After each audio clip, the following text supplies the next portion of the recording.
Similar to what we had with the computer policies, if we want to set user policies on this OU, I need some users in there. It's not good enough that I have groups in here. So why do I even have these groups in here, you might ask? Well, the reason is because I used them, if you remember, for delegation control.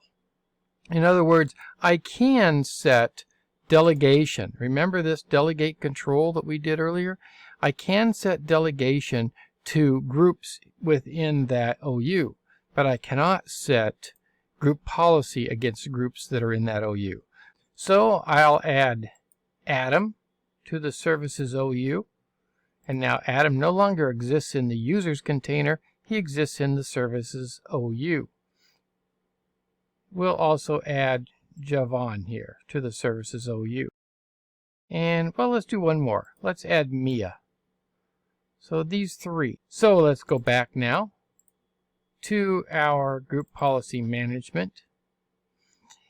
And in the services OU, we already have one GPO.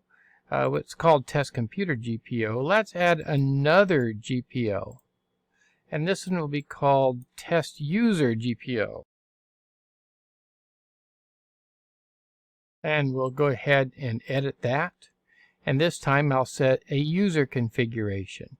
I'll set it up under policies here so that these three people are not able to access the control panel or PC settings.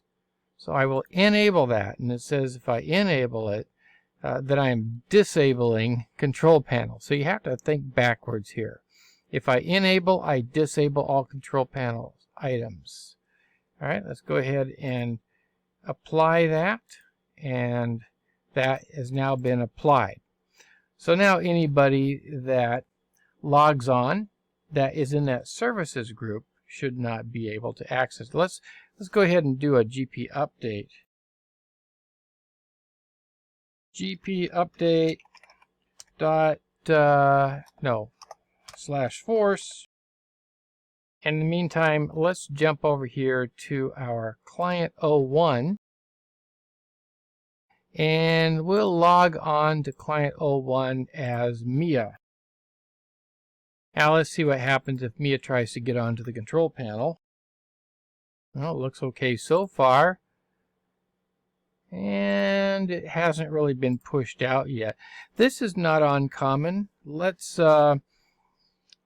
it takes a little while for things to get pushed out sometimes. I'm going to go ahead and log off and back on.